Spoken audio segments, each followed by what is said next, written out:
waaw man Moussa Sarr président ETIR ensemble pour le travail et l'intégrité républicain dama ñëwoon tey fii ci maanaam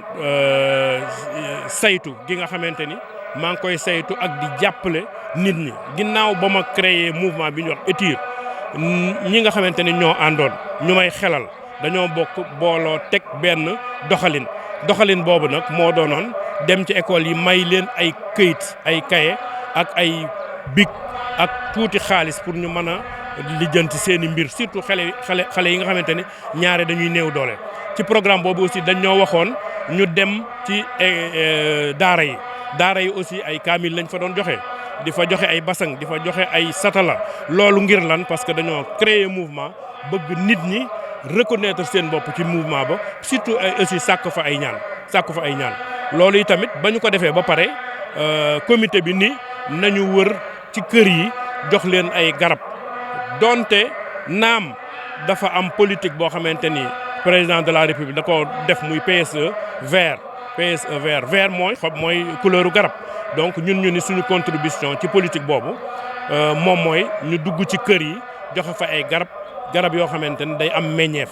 loolu bi ñu ko defee nag gis ci ndam lool nit ñi rafetlu ko ñu ni tamit dañoo bëggoon a ñëw fii nga xamante ni mooy Pire dañu fee ñëw dimanche Diacksao dañu fee xam naa Pire la ñuy préparé fi mu ne nii dañoo bëgg a ñëw Diacksao bu ko defee Diacksao ñu ñëw fi joxe fi ay garab dañoo tàggu sëriñ bi nag ni ko dañoo bëggoon jël ay garab mu néew mu bari ñu def ko fii ci suuf si nga xamante si suuf sell la suuf sëñ Abdou Dabakh la mu daal ñu koy nangul ñaanal ñu moo tax tey ñu jël indi fi ay garab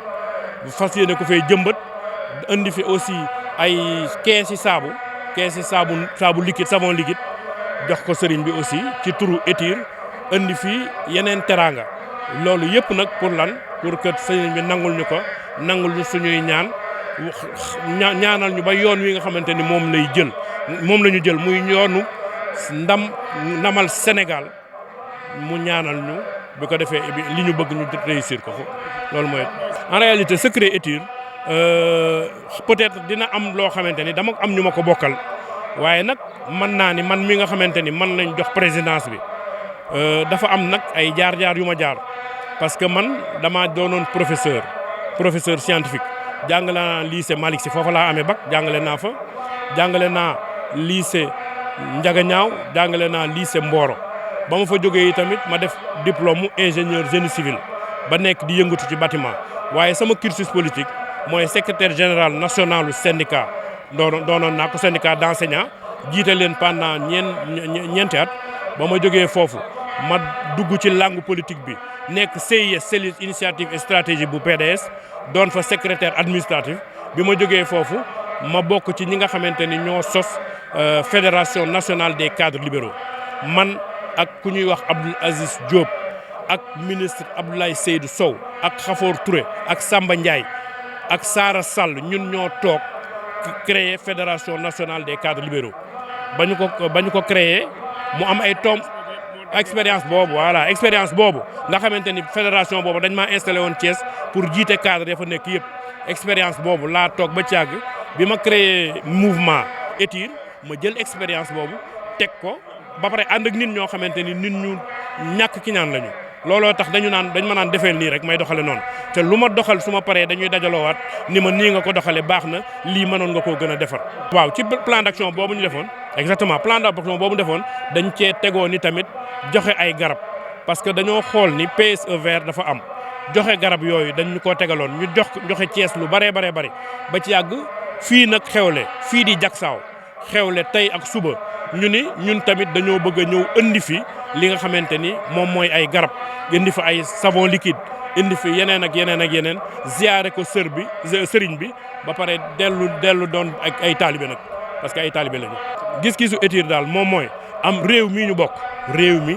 dañ ko war dafa am yoo xamante ni dafa sacré moom mooy am réew dafa am doole parce que moom dong la ñu bokk donc képp koo xamante ni da ngaa am xaar ma yàlla ak yoon da ngaa war a def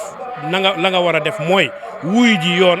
comme ni ko ñëpp di defee bu ko defee yoon la mu la wax bu dee amul nga défendre sa bopp parce que loolu yëpp am nañ ko fi mais li ñu dul mën a nangu ñun moom mooy kuy affaiblir wala ngay jéem a affaiblir parce que kenn mënul affaiblir état mais ngay doxalin woo xamante ni day ñàkkal fayda chef force de l'ordre ñàkkal fayda justice ñàkkal fayda ak yooyu di doxalin yooyu moom ñun dañ koy condamné ànduñu ci. li ñuy xaar ci yoon yi tamit mooy impartialité li ñuy def nañ ko def teg ko ci yoon parce que moom dong lañu bokk. En fait, c'est dans la continuité des actions que nous avons eu à mener depuis 3 mois. Il s'agit donc d'aller vers les populations, de leur offrir des arbres fruitiers.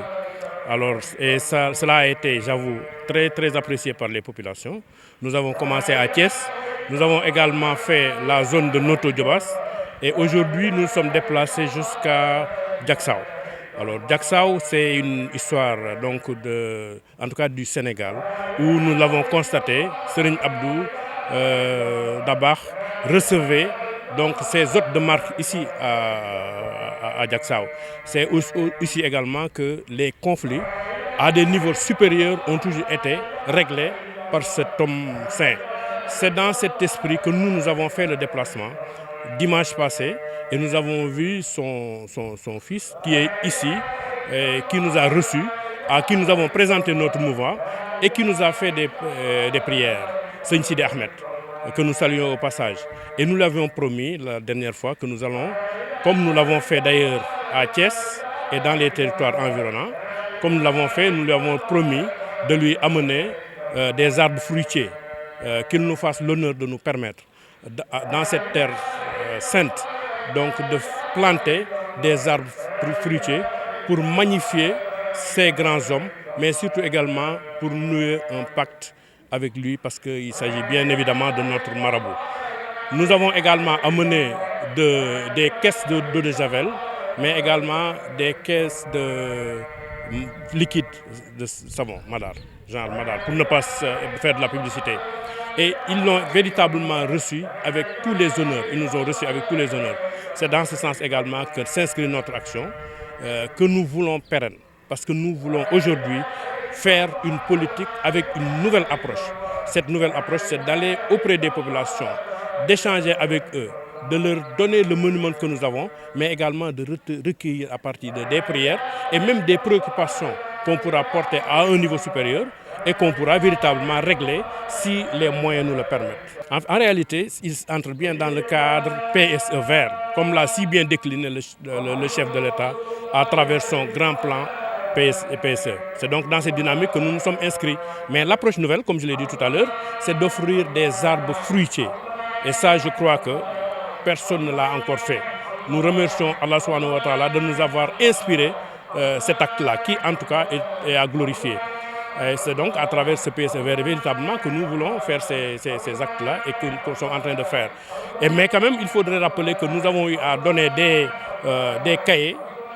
des cartons de feuilles blanches à l'attention des élèves, à l'attention donc des écoles et des bics. Nous avons également donné des Corans dans les écoles coraniques et nous avons pour ambition d'aller vers les maisons religieuses, particulièrement la famille chrétienne au niveau de l'église pour pouvoir véritablement en préparation à cette fête qui se profile à l'horizon, les fêtes de Pâques, apporter notre contribution. C'est là notre credo. Nous voulons véritablement un Sénégal où chacun essaie de faire le maximum ou le mieux qu'il peut faire pour pouvoir aider les uns et les autres. En fait, à mon avis, le secret de Etir, c'est d'abord que cette modeste personne qui représente Etir, qui en est le président, Moussa Sarr, a quand même un parcours. Vous savez, moi j'ai été enseignant, j'ai enseigné au lycée Malick Sy où j'ai eu le bac, j'ai enseigné au lycée de Mboro, au CM de Ndiaganiao, avant de faire le diplôme d'ingénieur en génie civil. J'ai également été responsable syndical au niveau des enseignants. Bon, j'ai été aussi membre fondateur de la Fédération nationale des cadres libéraux, dont j'étais le président à Thiès. J'ai été également membre de la CIS, bien évidemment, mais également membre du Parti démocratique sénégalais, où j'ai eu à occuper des fonctions. Aujourd'hui, c'est à travers cette expérience-là que j'ai voulu mettre à profil, en observant les grands hommes politiques au Sénégal, en observant leur approche. C'est ça que j'ai voulu capitaliser, mais en amenant également une touche nouvelle. Et la touche nouvelle, c'est d'aller auprès des populations, de manquer de leur situation, de vivre cette situation avec. Au-delà du fait de ne pas pouvoir régler, au moins qu'on vit la situation avec eux. Et ceux avec qui je suis en tout cas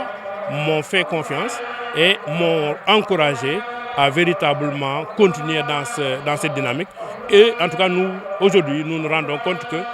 cette approche-là nous coûte des résultats en termes de massification de notre mouvement. En fait, le plan d'action, oui,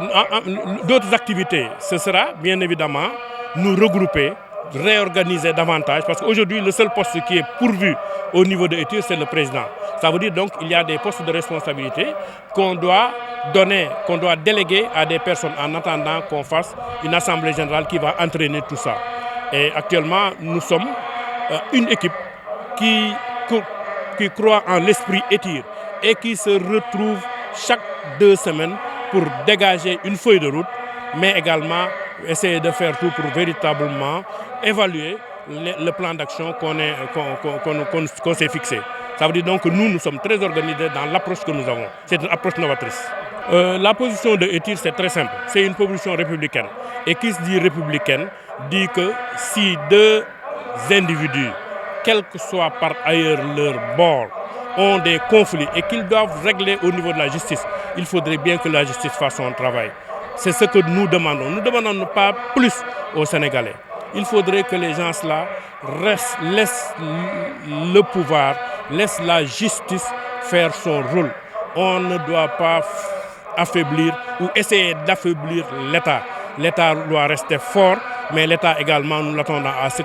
qu'il soit neutre. Fort, mais neutre.